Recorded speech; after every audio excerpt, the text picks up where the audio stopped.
Good evening folks, and welcome to the movie show. Firstly tonight we'll be discussing two film versions of Shakespeare's Macbeth. Trevor Nunn's Macbeth with Ian McKellen in the title role, and Roman Polanski's Macbeth starring John Finch. In order to present additional insight into these two interpretations of Shakespeare's original text, I am joined by tonight's first guest, an established film critic, Nathan Bryant. Good evening, and it's great to be here tonight. Welcome, and good evening. Briefly, would you like to begin by explaining to the viewers how well you think both directors expressed the purpose of Shakespeare evident in his play Macbeth? Firstly, it must be remembered that both editions of Shakespeare's play, Macbeth, were created under substantially different circumstances. This fact is evident in terms of both film versions. Firstly, Nunn's version portrays a traditional perspective of the original text, hence was written to be performed on stage, and was carried out as so by Nunn. Nunn's true passion for Shakespeare influenced his traditional translation on the original text, focusing on the particular speech and language of the characters, rather than exerting focus on the exterior visual setting. Alternately, Polanski's interpretation on the text explores avenues of ideological reference to his life, resulting in brutality evident in his feature film. However, with respect to Polanski's feature film version, the filmmakers used techniques unavailable to Nunn and other traditional stage directors to convey their own personal intent, as well as to build on that of Shakespeare's. Would you like to provide us with a key scene which demonstrates these techniques? Let us consider a particular scene in the play which is undeniably compared and contrasted between the two films within the aspects of these two techniques. A hall in the palace is undisputably a key scene within the tragedy of Macbeth. Despite the circumstances of Nunn's addition to Macbeth, he still utilises various filming techniques to exploit his particular interpretation of the play. Nunn particularly focuses on the camera shots and analyses the outline of his range of the reading of the text. The use of close-up shots are definitely exploited throughout the scene and film to portray the intense facial expressions, which further helps depict the true tragedy of Macbeth. The use of lighting is an important feature that Nunn has accurately classified. His inclusion of low-key lighting and soft lighting have truly set the darkness and sentimental moments of the scene, which accurately affect the audience's perception of the characters and events in this particular scene. However, it must be understood that Nunn utilises these particular techniques to assist with the lack of setting and also the lack of ability to enhance the special effects. On the other hand, Polanski has relied upon special effects to convey his own personal intent of Macbeth.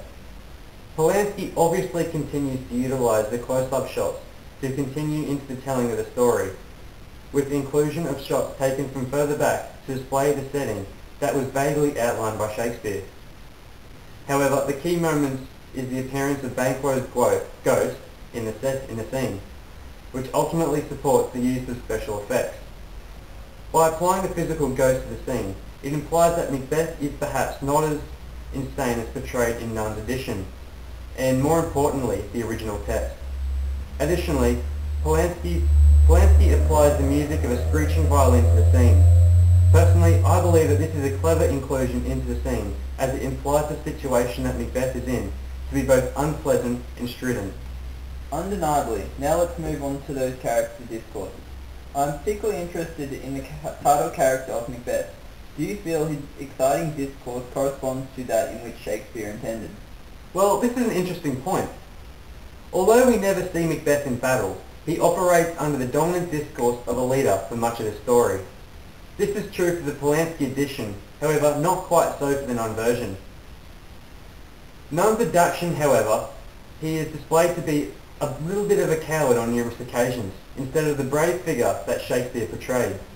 In complete contrast, Polanski's Macbeth is depicted to be independent, arrogant, and in control over his actions, rather than Lady Macbeth to act upon his own accord.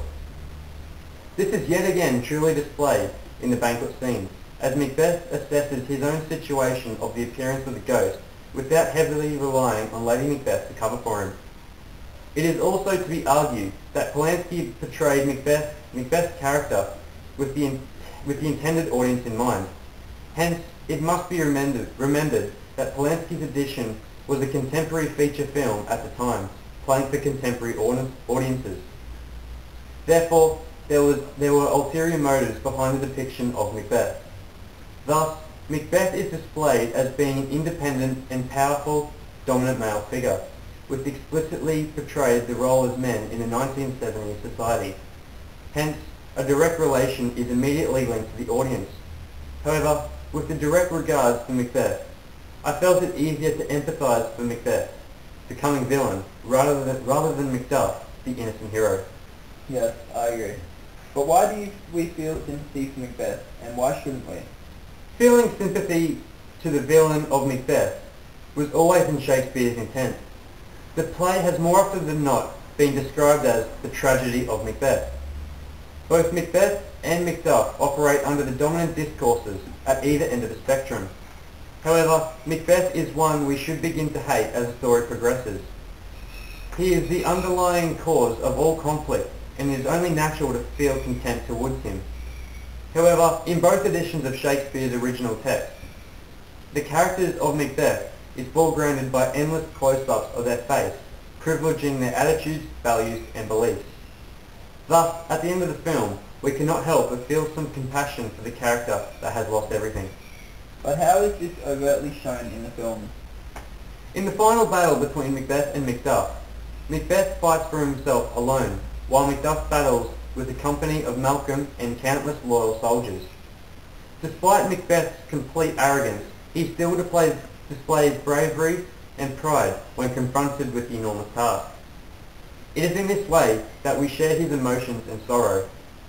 Nunn's edition closely trails the intent of Shakespeare by closely referencing him to the original text, whereas Polanski has experimented with certain aspects of the scene.